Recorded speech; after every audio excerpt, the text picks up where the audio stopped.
Hey, can I ask you something? Just like between me and you, is any of this stuff even real?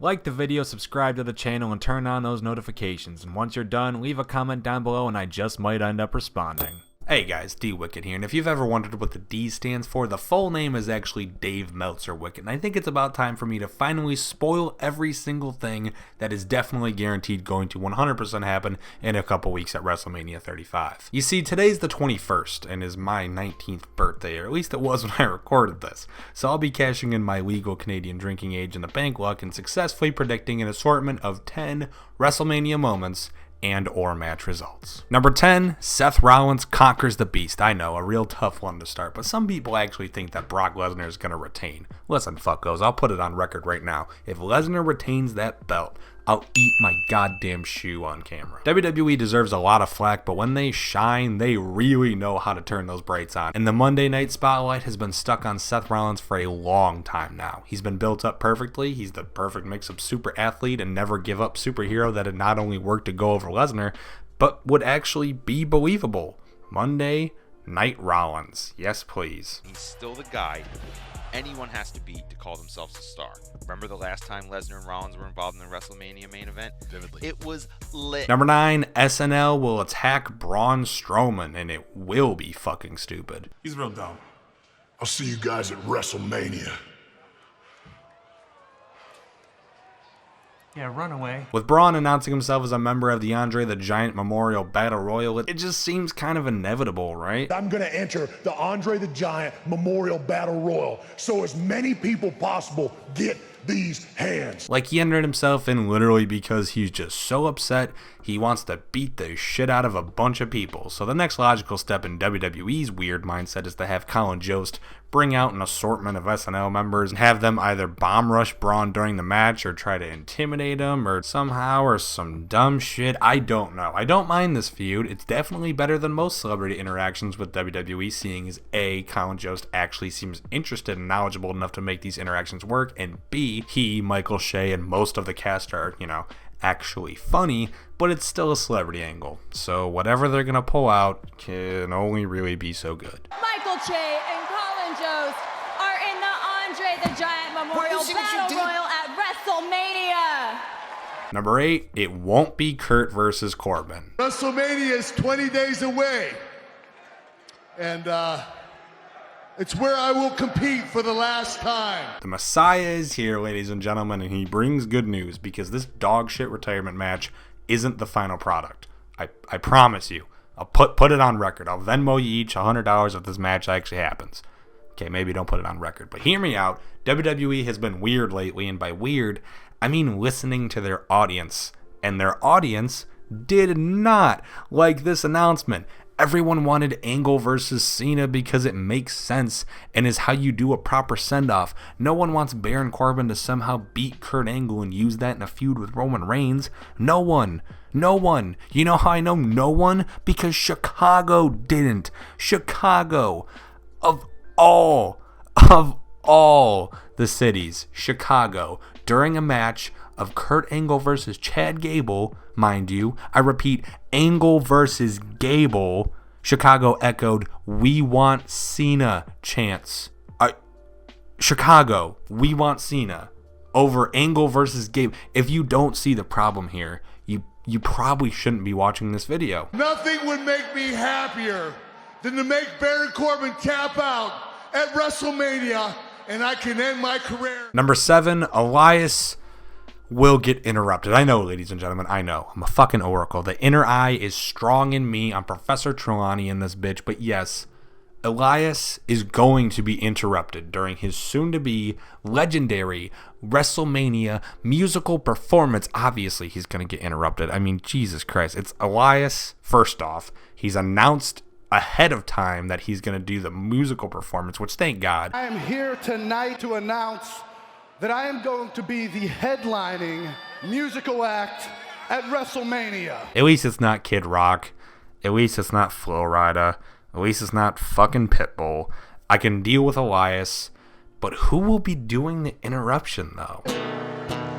No, stop playing, stop it, turn on the lights. Number 6, Bray Wyatt returns. Oh man, this would be weird. I dig it though. I dig it. I'm all for Bray finally making his way back into the ring. It's been long enough since his weirdo tag team with Matt Hardy to where I feel like people would be cool with him just being regular old spooky Bray Wyatt again. Oh my God. Spider-like. Spider-like. And how better to do a surprise return than have him interrupt and spook the fuck out of my hero and yours, Elias. I think it makes sense. This is probably one of the best things they could do with the Elias spot at Mania, but is it necessarily the most realistic? We're here. Number 5, The Rock returns. Now I know what you're thinking, D-Wicket, how can you be predicting 2 different men doing the exact same interruption? Well, I'd like to tell you that I have some sort of genius booking plan that somehow includes all 3, but in reality, let's just pretend I'm not a dumbass. Well, The Rock could return to interrupt Elias. The Rock is much more versatile than that, so maybe we can have Bray spook the fuck out of Elias while The Rock comes back to, I don't know, set fire to the words WrestleMania 35 coming to you straight out of MetLife Stadium, signed your friend The Rock, or something even more ridiculous than his last attempt with fire.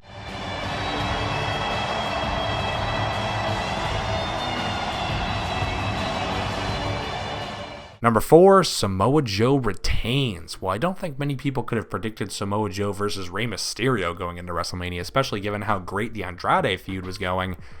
No one's really going to be complaining about this match if it's just going to stay a one-on-one. I don't really think it's going to stay on one-on-one, but as long as it is, let's predict it. With plenty of wrestlers that offer very generic movesets, Samoa Joe and Rey Mysterio both stand out among the crowd for their respective focuses on brutality and aerial movement. While it would be pretty cool to see Rey capture the United States Championship, we can't possibly throw away Samoa Joe's first championship reign on the main rosters this soon, right? After pinning Samoa Joe last week, I will be facing Joe for the United States Championship at WrestleMania. If we want to build up and credulize, is that a word?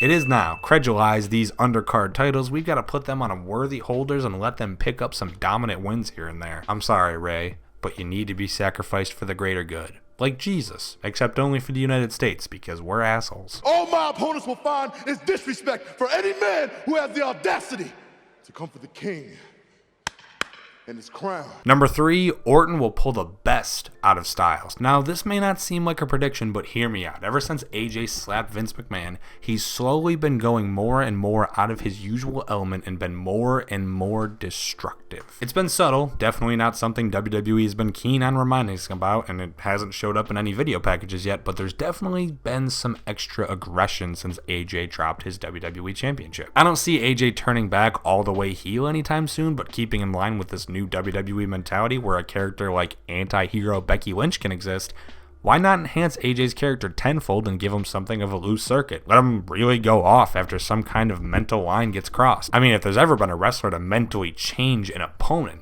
it would be Randy Orton, wouldn't it? And given how AJ has been through a low point lately, it all adds up, as this could really give Styles the edge he needs to move back into that upper echelon of the WWE roster. Just make AJ lose his shit in order to finally beat Orton, make him realize that he lost his shit in order to beat Orton, and then we have a new loose cannon. You want your rent, Randy? Well, come and take it. Number 2, Triple H versus Batista will have interference. This is just a gut feeling. I'm not sure who, I'm not sure how, and I'm not really sure why, but I just have the biggest feeling ever that this match doesn't end clean. Maybe it'll be some real dumb shit. Let's just jump straight to that. Maybe the Guardians of the Galaxy will come out to ambush. Fucking Andy Dwyer attacks Stephanie McMahon. Maybe April's there too. Wrong franchise, but who cares? Maybe it'll be Aubrey Plaza. Batista surely has plenty of contacts in Hollywood, and hell, this feud definitely is personal enough to warrant someone coming in for a brutal attack. Probably not Aubrey Plaza, but you get the idea. Keep in mind, this all started with Ric Flair being attacked, so maybe he even shows up. Maybe Stone Cold shows up to beat the respect into Batista. I really don't know, but this no-holds-barred stipulation really has me thinking it'll be interference. You want me in WrestleMania? Is that what you want? Give it to me. You want me in WrestleMania? Give me what I want. You're on. And number 1, Kofi is winning, god damn it. That was the greatest single performance in WWE history. I don't care if this is a prediction or just hopefulness. Kofi Kingston has to win at WrestleMania 35. I know that might sound odd given he technically isn't even in a match right now, but with 2 weeks to go, we all know where this storyline is headed. Kofi will get himself somehow inserted to a WWE Championship match against Daniel Bryan, and you know the fuck what? Kofi is winning that belt. I know it. It's still a prediction. Damn it, these were all fact. This is my actual prediction. I really just want Kofi to win the fucking belt. You're going to WrestleMania as long as you can defeat this one last opponent. And those are 10 WrestleMania 35 sort of spoilers. What are your thoughts? Let us know in the comments down below. After liking the video, subscribing to the channel, and notifications, ding that fucking piece of shit bell. Thank you all for watching.